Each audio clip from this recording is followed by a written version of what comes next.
I've played a lot of games over the last 25 years or so, and not every JRPG is perfect in my opinion. Not that they have to be, but for some reason or another, I just have to walk away from some of the most legendary games of all time. So in today's video, we're going to be talking about some JRPGs that I just dropped for one reason or another. Some games I just can't gel with, you know? So as always, before we get to my list, don't forget to like and subscribe and comment down below. Let me know some of the JRPGs that you just can't get into for whatever reason. So anyway, with that being said, let's get to number one on the list here. A game that some people love to hate for some reason. First up, we have Xenoblade Chronicles 2. Now this was a game that I played at launch when it first came out, and I just couldn't get into it. So for full transparency, I didn't play Xenoblade Chronicles 1 prior to 2. However, years later, after I finished Xenoblade Chronicles Definitive Edition, I decided to replay 2 and I still couldn't get into it. So here's a couple reasons why I didn't like Xenoblade Chronicles 2. I was initially really interested in the story, but after maybe about 9 or 10 hours, I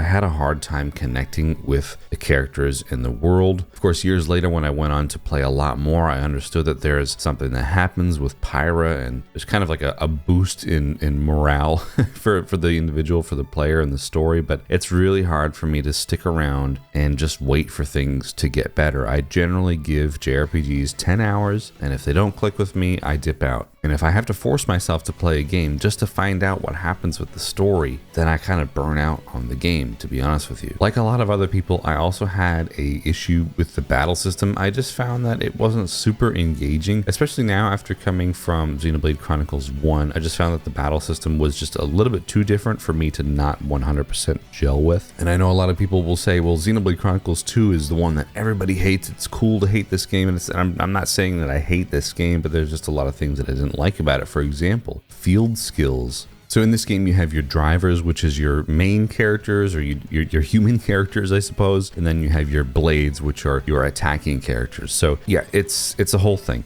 But when you're on the field map, when you're walking around, there's a certain point where you need to have your blades do certain field skills. And the only way that you can upgrade your blades is by doing some weird side quest thing. Honestly, I can't remember at this point, but I just remember it being the main reason why I walked away, because more or less you are soft locked out of certain areas on the map if you don't upgrade your blades. And I just found a lot of the stuff in this game a little bit tedious, a little bit monotonous. And I've never finished this game. I actually went and watched the ending and a story summary on YouTube, and I thought it was kind of compelling, and of course there's a lot there to really love and enjoy, but I just found that the story wasn't 100% awesome for me. The battle system I couldn't get into. The field skills stuff with the map and locking you out of certain areas on the map was just a real big turnoff for me. I don't know, I feel like Monolith Soft got really back on track here for Xenoblade Chronicles 3, which I really love, and I do like Rex as a character. I do like Pyra as a character. I mean, of course, I loved the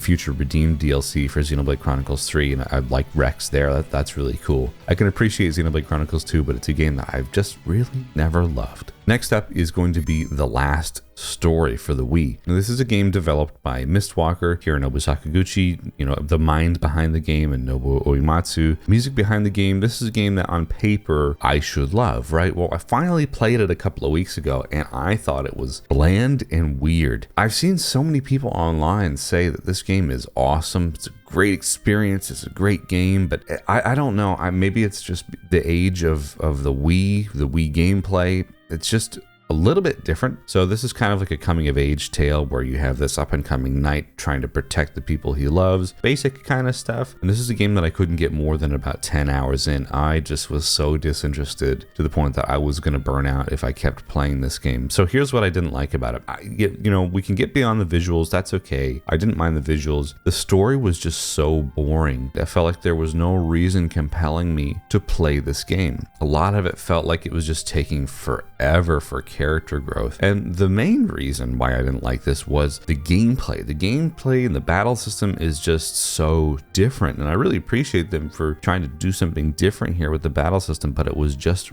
really weird. A lot of people complain online about weird controls, and they're not wrong. I had always wondered what the deal was with The Last Story and controls, but it's just a weird mash of auto attacks with your main character, and then you can select certain magic actions or certain actions from your support characters, but it's very limited. It's just like Final Fantasy 12, but a watered down version of that with the auto attacks, and you have a lot less customization, so it's not super engaging in terms of the battle system. You just walk up to the enemy and you just attack them by holding the control stick forward. You don't button mash or do anything. That's just it. And yeah, with the gameplay and the story not holding my attention, I could not play any further. So the last story is a game that I had always wanted to play. When I finally did get to it, in my opinion, was not really great. Speaking of Final Fantasy XII, let's talk about Final Fantasy XII. Now, full transparency, I did finally go on to finish Final Fantasy XII this year, but it took a couple of tries to actually get into it. I remember playing the game on PlayStation 2 back in the day, and I thought it was very weird and medieval and dark compared to some of the other games in the Final Fantasy series, which is ironic because some of the older games are kind of medieval and dark, but just something about the tonal shift for Final Fantasy XII, and I don't know, it was just a different game, of course, because it was a different era for Final Fantasy as a whole. Fast forward to years later, I played the Zodiac Age on the PlayStation 4. I didn't get maybe more than 10 hours into it. So that's my rule. If I don't get into a game beyond 10 hours, I'm not going to burn out. And for some reason, I just couldn't get into it. I found the battle system very weird. I don't think I was in the right headspace to understand an automated kind of MMO battle system. I do really appreciate the Zodiac Age's customization for everything that you can do. You've got your license board and all the automation stuff you can set up for your characters. There's a lot that you can customize, and it is really great. It is very deep. It's not my favorite Final Fantasy story by any means, and like I said, I did eventually go on to finish the game this year, and it's a game that I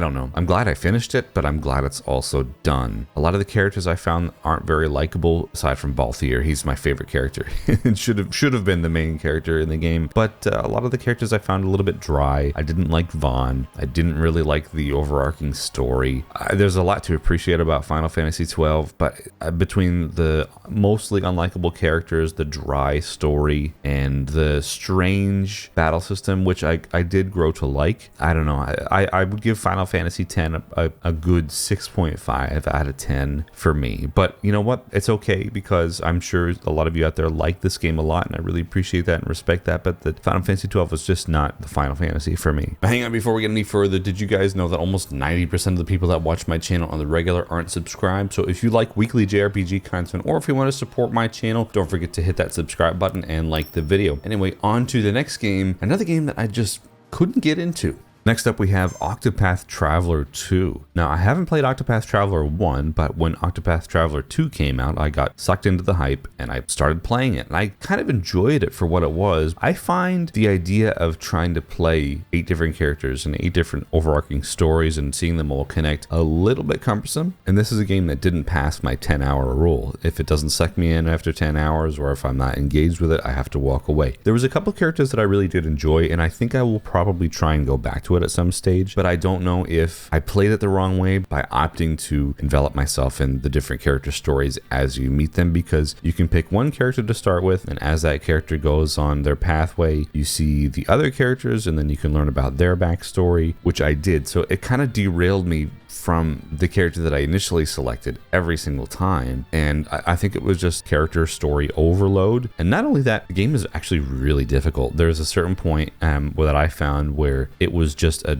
giant difficulty spike, and I could not progress. And I think I just was too tired at the time that I was playing the game, and the idea of having to grind just to see some sort of payoff for the story, I just wasn't interested in. So I think I would really like to go back to Octopath Traveler 2 with an open mind, and maybe play the game a little bit differently and focus on one character at a time, rather than, hey, here's another character, another character, another character. You know what I mean? Cool game, but just wasn't for me at the time that I played it. Now, the newest one of the bunch was Eiyuden Chronicle. This is a game that I reviewed, kind of did a mini review of a couple of months ago when it first came out. This is like the new spiritual successor to the Suikoden series, and that's a series that I haven't played, but I'm eagerly awaiting the 1 and 2 remaster here. It can't come soon enough because I've heard a lot of people speak very highly of it. But with Eiyuden Chronicle, it was an interesting experience. I got a review code for it and I was very excited to play it. I think I got wrapped up in the hype of it, and it's a game that, yes, I played 10 hours of, did my mini review, and then I just didn't really feel compelled to go back to it. Honestly, after I had finished the review, I think that was kind of it. And I think that's a big mistake because maybe I'm not giving the game a fair chance, only reviewing it for the sake of YouTube and just dipping out. But at the same time, I wasn't really super interested in the story, and there's so many hero characters that you can recruit and find, and that was really cool, but also a little bit overwhelming. I felt like I had to look at every single area of the map to try and find somebody. It became more of a collectathon rather than enjoy the story. I did like the battle system, having 6 characters stacked essentially, and it gives you a lot of options for battle system play, so many different character types and attacks that you can do, so you can pretty much blow through battles, random battles, very quickly, and then the boss battles are a little bit more engaging with certain gimmicks that you can do in battle to speed up boss battles, like hitting bigger targets to take down the bosses or something like that. So it was a cool game, but I just don't think that I really 100% loved it. And unfortunately for those people who are YouTubers who do get review codes, sometimes you do feel the pressure to get something out as fast as possible instead of enjoying something for what it is, and that's unfortunately what happened for me. So Eiyuden Chronicle is, I think, a decent game. Didn't pull me back in after I did my mini YouTube review, but that's not to say that it's not the game for you. You might enjoy it. And lastly, here we have Bravely Default as a series. Now, I played the original 3DS game back in 2015, and I kind of enjoyed it, and after a certain point I was just like, hey, I'm not really interested in this story. I thought it was going to be really cool because this is like a spiritual successor to, you know, classic Final Fantasy stuff with turn-based combat. This was kind of at the beginning of Square's maybe resurgence into classic style stuff, you know, predating Octopath Traveler, etc. And I thought it was pretty cool. It had the Brave and the default mechanics, a strong focus on story and character development, but I don't know, I just gave up on it. There is a lot to like though with Bravely Default. Of course, the main focus here is the Brave and Default system, where Brave allows you to take multiple actions in a single turn by borrowing turns from the future, and then Default allows you to accumulate your Brave points, which can be used to unleash multiple actions. It's a really cool way for turn-based battles, and there's a job system. So on paper, it's perfect. I think maybe it was the time that I was playing it. I was very, very busy in life at that period of time that I was trying to play this game. I do think that the story was a little bit kind of predictable in a way. Maybe, honestly, I can't remember. I remember playing maybe about 15 hours or so and not really 100% enjoying it. Also, it could have something to do with playing it on the 3DS as well. I do like the DS, I do like the 3DS, but sometimes it's not the most engaging way for me to play games. So fast forward to a couple years later when Bravely Default 2 came out on the Switch, I was like, great, I can buy that. This was kind of a fresh start for Bravely Default. It's not a continuation that I'm aware of. And I enjoyed maybe the first chapter, the prologue chapter, and then there came the difficulty spike. Oh my goodness. I was kind of enjoying this game, and then stuff got really unnecessarily hard. And I know a lot of other people will agree with that, but it was the main thing from keeping me from playing this game. I really wanted to like Bravely Default 2. I did, but it just got unnecessarily difficult. And to be fair, I think that came at a time where, especially after my wife and I just had a baby, I was very tired. So it probably was on me to not fully understand that, yes, you need to do some grinding, understand the job system, maybe stick with the freelancer job until a certain point. I was just actually really surprised at, you know, a couple hours in, huge difficulty spike, totally ruined the game for me to the point where I've just not gone back to it since. I know a lot of people speak really highly of Bravely Default 1 and 2, but I need to give them a fair shot, I think. There's a lot there to like. I want to know the story, I want to understand the story, I want to get into it, but I don't know, just these games turned me off in a really weird way. So that's my list for today, and I'm sticking to it. So unfortunately, some JRPGs I just can't get into, even though I really try my best. So please let me know down below in the comments what games you couldn't get into. Don't forget to like and subscribe, and we'll see you next week for another video. Bye bye.